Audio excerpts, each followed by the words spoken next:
Continua la caccia al terzo del garibaldino. Effettivamente, come si dirà in questo video, Claudio Sterpin parlò di personaggi che era meglio non nominare per non rischiare la vita, e lo fece proprio con me a Monza, ma nel caso di Claudio si parlava di personaggi connessi in qualche modo a Sebastiano. Buongiorno caro Eder, faccio seguito ai video realizzati giorni fa per rappresentarti oggi in modo oggettivo un lavoro immenso fatto che si basa attraverso dati oggettivi su una direzione ben precisa presa da Lilly quel 14. Siamo in grado di portarvi all'abitazione del terzo e ciò è per noi una svolta decisiva. Ebbene, il dato oggettivo, che la vuole ripresa più di una volta, poi vista anche dalla fruttivendola, ci dice che a Piazzale Gioberti è arrivata proprio lei.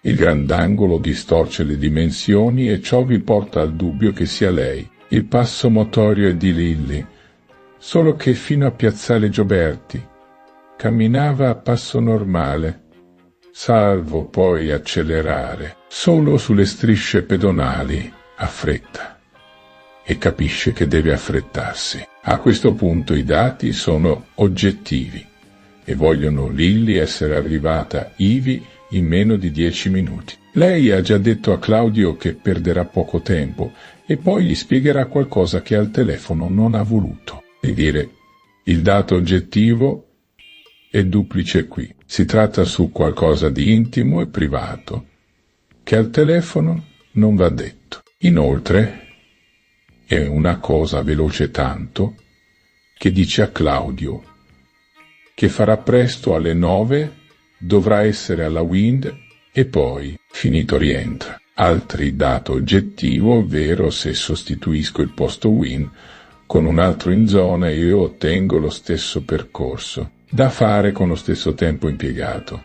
Sono in grado di sapere che Lilly era intenzionata a dirigersi in un posto del circondario della Wind e per farlo deve prendere la San Cilino proprio di fronte a lei. Adesso, altro dato oggettivo, ci dice però che la caserma dei carabinieri non la riprende, per cui dobbiamo fermarci e considerare un posto compreso in questo tratto in cui ci sono abitazioni. Immaginiamo ancora che non sia salita su un'auto o moto, perché si fidava di pochi. Inoltre le sue scarpe hanno elementi vegetali che non poteva prendere in auto. Anche l'aggressione è avvenuta in piedi e quindi escludiamo un'auto ed una moto. A questo punto abbiamo un cerchio che si stringe. La salita sul bus la escludiamo perché qualcuno l'avrebbe vista. Invece siamo convinti che lei andasse da qualcuno a cui doveva dare qualcosa,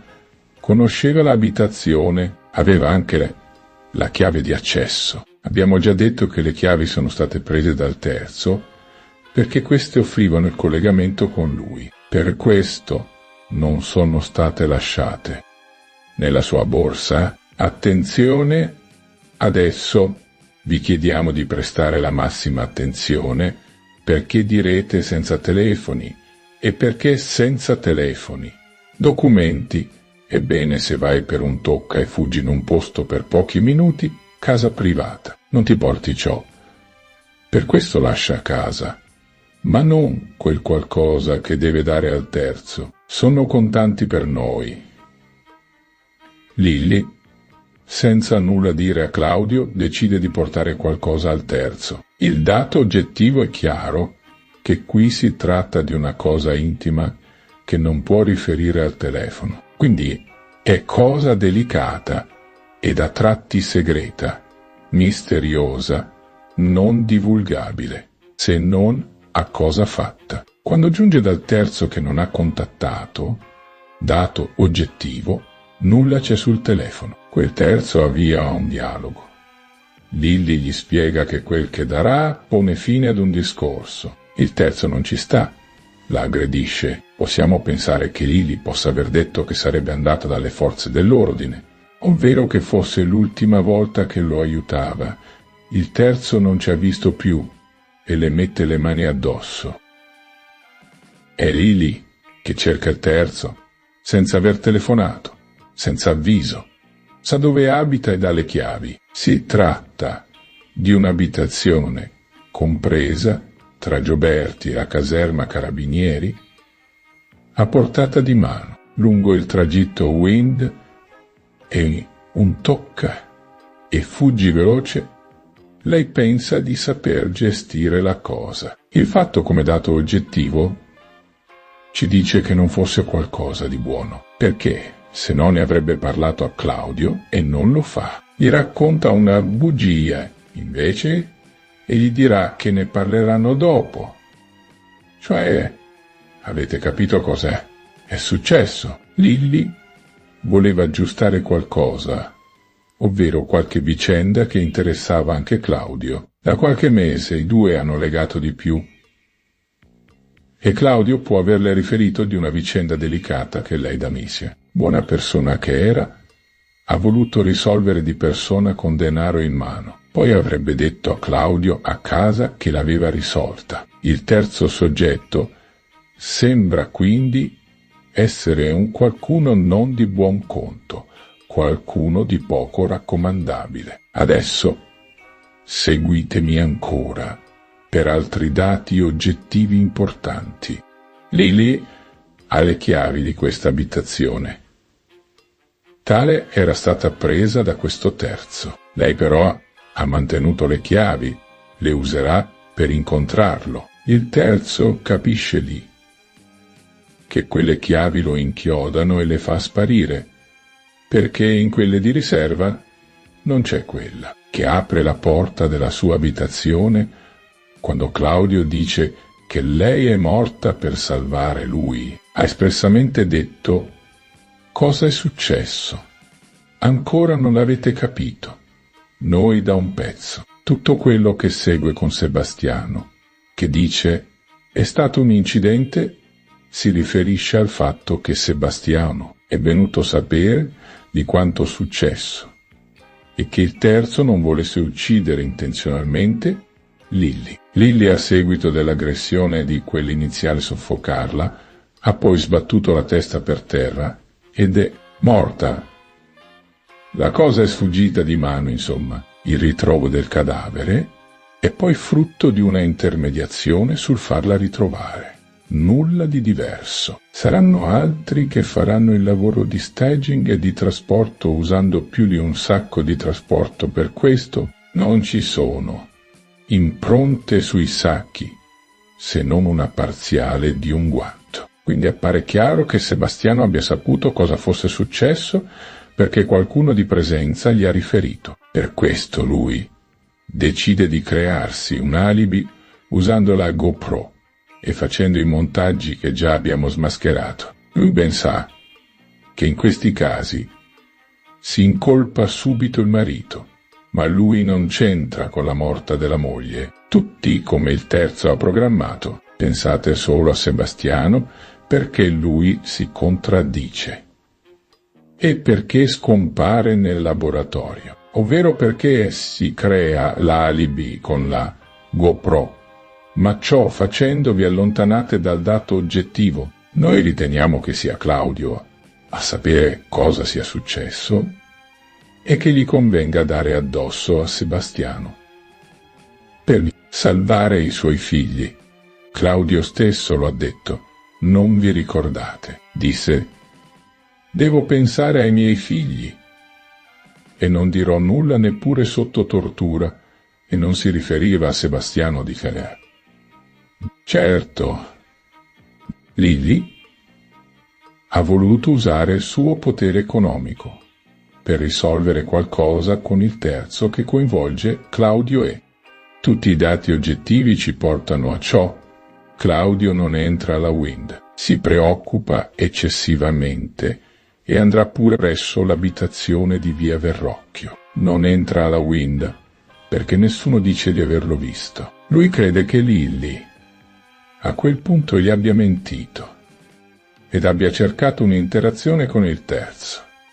E Claudio capisce e ci offre la prova finale di uno che ha compreso il pericolo. Sono solo le 10 circa e la sua preoccupazione è troppo particolare per chi attende a casa come ogni martedì. Lilli.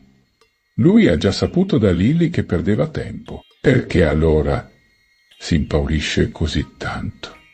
Se non perché sa che Lily può aver fatto qualcosa a suo favore come il terzo una buona persona. I dati oggettivi ancora una volta ci portano ad una vicenda dal movente economico. Tanti soldi a disposizione di Lily, soldi che facevano gola, i conti bancari spariti, qualcuno che entra in casa di Lily usando le chiavi. Lily che ancor prima cerca il terzo per offrirgli qualcosa.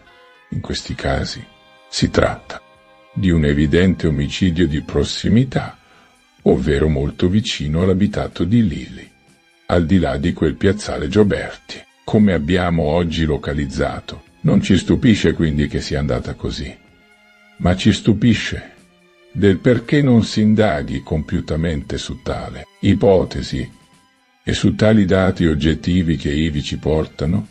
Non si scappa, non può essere andata in altro modo. Non ci stupisce nemmeno che il terzo abbia in sua disponibilità una cantina, ovvero un seminterrato, ove la temperatura sia rimasta molto bassa, vicino allo zero, permettendo l'arresto della decomposizione cadaverica. Lily, poi trasportata solo 48 ore prima del suo ritrovo lì, dove venne trovata. Ecco dati. Adesso sono al loro posto. La casa della morte del pregresso. Video adesso combacia con quella della zona del ritrovo di essa, con dentro il terzo soggetto che ad oggi resta non identificato. Siamo certi che si tratti di una persona che Lily ha voluto raggiungere di sua sponte da qualche mese.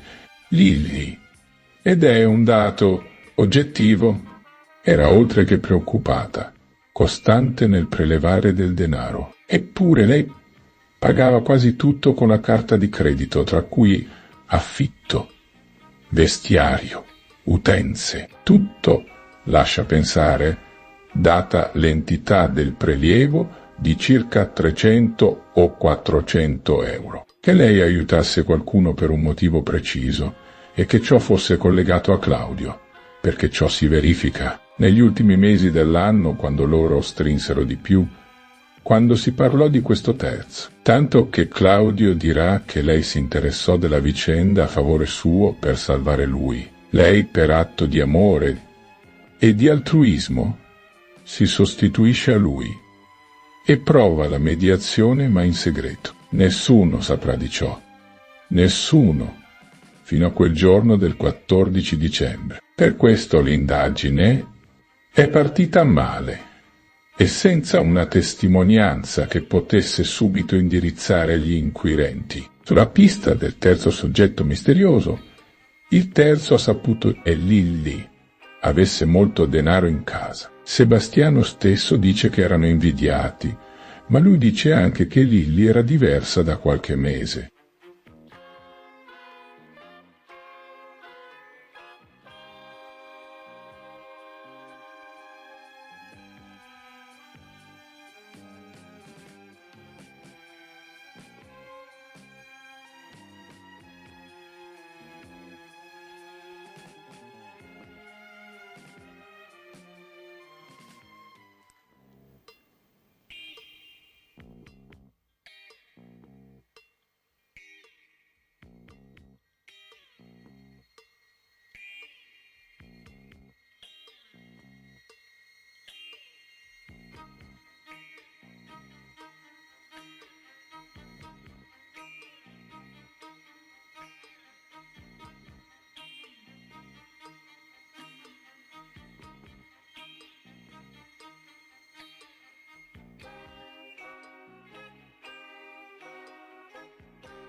Ehi, non dimenticare di iscriverti a questo canale.